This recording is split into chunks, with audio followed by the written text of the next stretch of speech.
My mom was dying of cancer, and she knew it. And she said, nobody can take this journey for you. You are the one. And how you decide to play that out is a choice.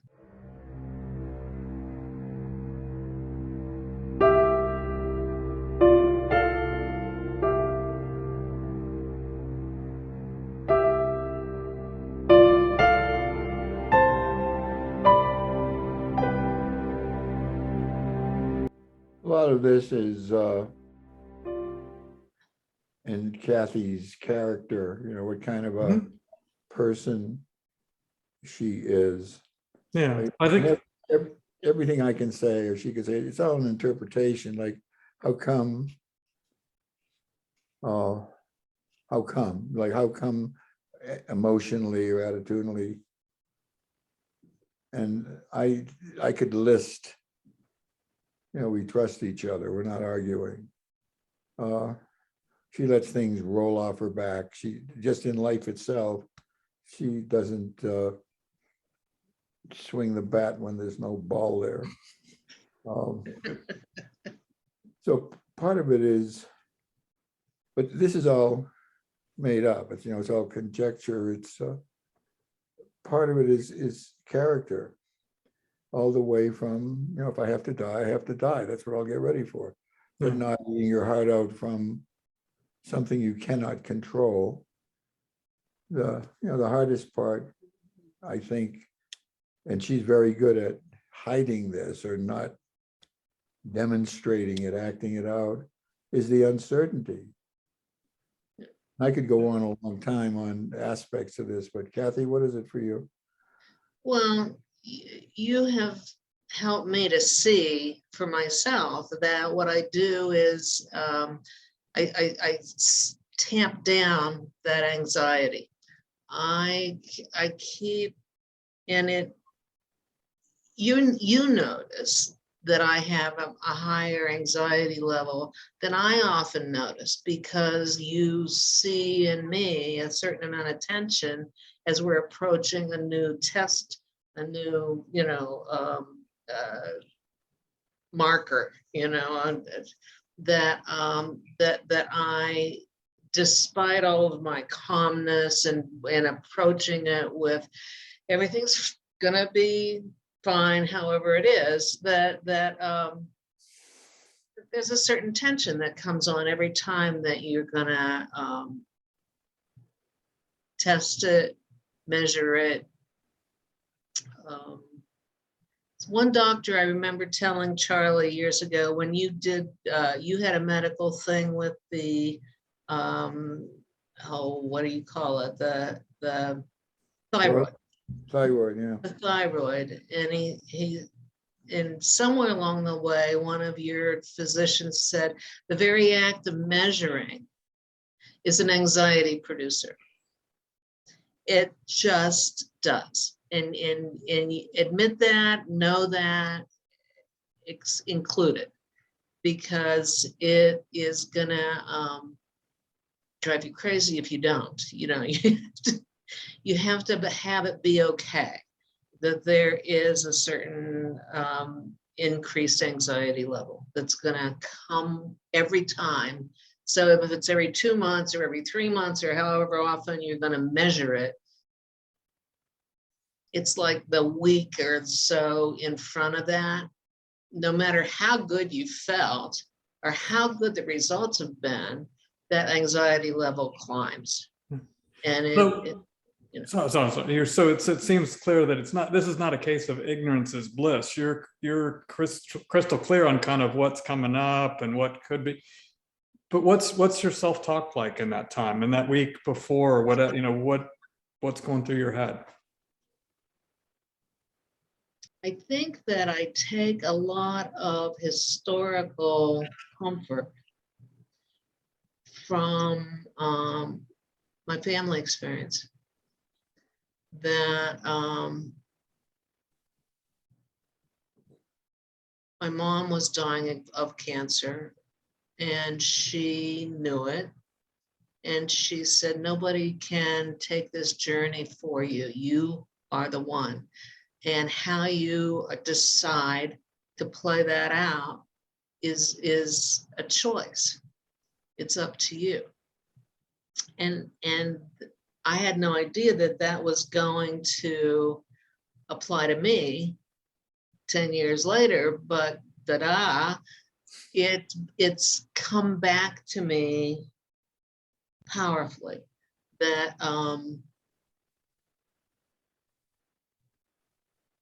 you get to choose a certain amount of how you're going to deal with that. You know, there's, if I allowed myself, it's not even a temptation for me. I don't have the structure in me to be an anxiety producer. I don't like keeping calm, keeping matter of fact about this is what's happening, this is how it's happening, this is how it's going to turn out however it turns out. And I'll find out when I get the data, and we'll take it from there. And for the most part, I'm able to put that off to that side. Does that make sense? It does. Well, and it's, you raise kind of an interesting, you say, get the data, because it does seem like there's the objective data that this test result and that test result and this MRI, but there's still a lot of subjective interpretation as to what does this mean, not necessarily even just the, is this a good thing or a bad thing perhaps, but also just why is this happening? Can I, there can be a lot of choice, I think, in how you interpret the data and facts that are in front of you, what, creating the meaning that you want, as opposed to. Yeah, I've come to believe that what's really real is in the moment. What's it like right now? Yeah. And the first thing that happened when Kathy was diagnosed is that the context of our life changed, our relationship changed, everything changed. How so? What became more intense, more important, it became uncertain. It became more immediately loving, and there was more and more attention, in the kids and in me to doing the right thing, whatever it was. And the right thing since then has been Kathy. So there's like the reality, this is all made up, but the reality has a lot to do with how you're being right now. And that shifted the way we were fine before, but it got to be intensely present and necessary to be there for her. And everything else that, like of the 30 important things, got reduced way down to just a handful. No, and that's interesting. I mean, I've heard this saying, if you're angry, you're living in the past. If you're frightened, you're living in the future. So try to live in the present. And that seems to be a little bit of your formula here, is just try to zero in on what's happening right now. What am I experiencing right now? Not what might be in 10 years or 2 years or. I have to say though, that Charlie and our kids have reinforced that in a powerful way. I was not like the center of attention in my own world up until all this happened. I was busy taking care of other people and doing things and being productive and busy. And this was a real shift in terms of what am I paying attention to? And became, over time, it has become a daily being present right now. And at best, anticipating a week or two of, planning activities out front, but the getting through the day is doing the groceries and the laundry and the everyday ordinary being alive, being in each other's lives, taking care of what we can for each other, with each other, and not looking too far afield for I don't even know if I like the word, but we've used it many times over the years of making a difference. The difference that we're making is very up close and personal. It's very present oriented. And I feel really lucky. I mean, that's kind of a beautiful thing that you're describing, and how this has kind of changed a little bit of your orientation as a couple. Maybe, and as you say, kind of what you choose to focus. It's what you feed grows. Yeah. Mm-hmm. Yeah. Very much. How that uncertainty thing rattles a lot of people, that not knowing what's going to happen with, and it might be, I don't want to make plans to go out because I might be feeling bad, and then I'm going to have to cancel, and people are going to be mad at me or whatever. Or just, so there is kind of an immediacy to the uncertainty of what am I going to be able to do tomorrow, or and what am I going to be able to do in 2 years? I mean, they're two different levels, or what's going to happen in 5 years, or what. How do you see that? My horizon is much closer to my nose than it used to be. I used to think that having a plan and being organized and all of that was where my attention needed to be. And the fact is that it's not at this point. That was a hard thing. I think that was part of my coming to grips with the illness, was letting go of that self-punitive. I was very self-judgmental, very punitive of myself, that I couldn't do what I thought I should be doing. And I was able, with my family's support, I gave that up.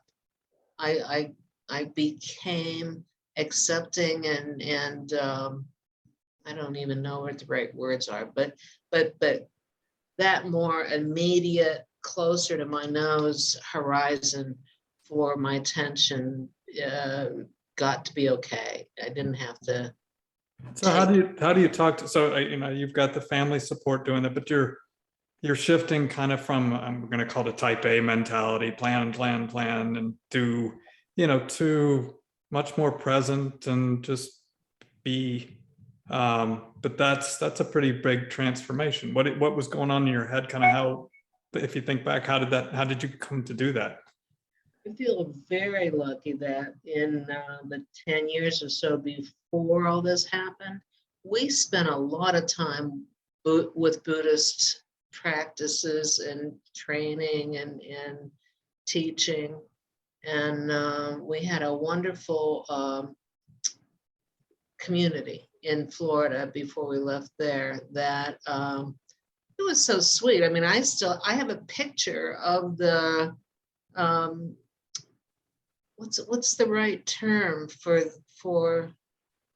the head of the community. And when we left Florida, he gave me a picture of himself and 3 Buddhas behind him, and we keep it, in our bedroom. It gave me, what that gave me was a sense of the whole business of impermanence is in everything in life. And if you don't buy it, life will teach you that it's going to be impermanent and you can't predict it and you can't count on a future pathway. I think that came at a perfect time for me, because by the time that this happened, that was already part of my fabric, my way of making sense of the world. But that's interesting. It does seem like a learnable skill. I mean, I think sometimes there's a question of, optimism. People sometimes, I don't know for you, sometimes people see me, and they're like, you have all this stuff that happened. You couldn't talk for 4 months. You couldn't do that. You would have been in a wheelchair, but you keep an upbeat attitude. It doesn't seem to freak you out like it does. But one of the but things, sometimes it's, it's like, I wish I was like you. I wish I was you. And I'm like, there is a nature nurture part, but I'm kind of curious on what your thoughts on where that split falls. How much of this was, I mean, there does seem to be a learned component from the Buddhist part, and then there's part that was just. what I got out of it was Buddha said that grasping is the source of suffering. It's the holding on to whatever it is you're holding on to. That itself is the source of suffering. And letting go brings you back to creativity and energy and love and all the good stuff that's actually there. But holding on to how it should be or how it was is a mind killer. Yeah, I mean, I feel like should is a very dangerous word, because it implies injustice and something's wrong or I like that letting go is just and focusing on kind of your present circumstance. That does seem to free you from, just observing seems to free you from a lot of the worries. And I think that's the way out. I mean, I'm convinced that the way out is right now. And the rest of it's a lie. It's just a made up stuff. I feel fortunate that we spent years before I got sick in this practice and in learning some of these lessons. And I think that if it was something that someone had recommended to me as a part of my diagnosis and treatment, it might have been harder. I don't know, because given that's more attention on me than I'm accustomed to giving. I don't know if it would have been as helpful to me as it was having the background of it already in place. yeah, and that makes sense. And it's oddly not, I mean, sometimes when I think about how I prepared for what I'm dealing with now, I'd like to say it was Buddhist philosophy, which would sound really good. A lot of it for me was, I've been a sales guy for a long time, and just I don't know, is somebody going to buy this? I don't know. It's just, at startups, is this company going to work? I don't know. And getting knocked down, somebody hang up on you. No, I'm not interested. Go away. But I kind of, okay, that's cool. I just on to the next. But so it's a very, like I said, it's not nearly as philosophical, the sales guy code, but I like how I think it prepared me for some things. But it sounds like you have some similar from a different angle, which is really interesting. Yeah, I don't know that one approach is better than the other. I think that it's learnable from any number of different approaches. The big thing is being able to immerse yourself in it when the time comes that you need it. And I think that that's not, I mean, I don't know how I would have done had I not had the background already built up. Yeah. that helped me to do that. And I can see where that would be challenging, but I think your point, it being learnable, it does seem like, okay, if I didn't have this thing, I would, like I said, I was not a Buddhist student prior to work, knowing you and Charlie, I've kind of picked more of that up and find that really helpful and my philosophy of how I deal with my stuff. But that even if it's, better late than never, perhaps, I don't know. I mean, maybe, it's like, I've got a little bit of illness sometimes frees us up, gives us a little time on our hands. Hey, what am I going to do? So that might be a constructive thing. But so if you don't have, I guess if somebody doesn't have it, it sounds like it may be possible to put it together to some degree, at least. I think Some people find it in religion in other forms, and I don't want to diminish that, because I think that there are multiple approaches to this, but it's coming to know or to listen to yourself. I don't even know to know, but to listen to what you're feeling, to acknowledge, be honest about how it's showing up for you as it unfolds, maybe all of this is an exercise in presence, and whether, whatever philosophical framework you follow, finding one. There's this great teacher in Albuquerque. What's his name, Charlie? Richard Rohr. Richard Rohr. And he's a Catholic priest, a very spiritual guy, very. And again, the same kinds of practices, the same kinds of approaches to dealing with life's issues, even whether it's religious or not, it doesn't seem to matter. Yeah. See, Kathy hardly ever says no. Everything either is or becomes, not everything, but most everything becomes a possibility. And I think the punchline is that I observe in her is, it's like if possibility were a religion, it's her. She's got it. So you don't get stuck with whatever you got. There's always knowing that the possibility is always possible is something that she saved my life. I was a particular kind of mess until I actually got that what I wanted was possible. And that came from her and how she is. How do you see that manifest, like, as a daily practice?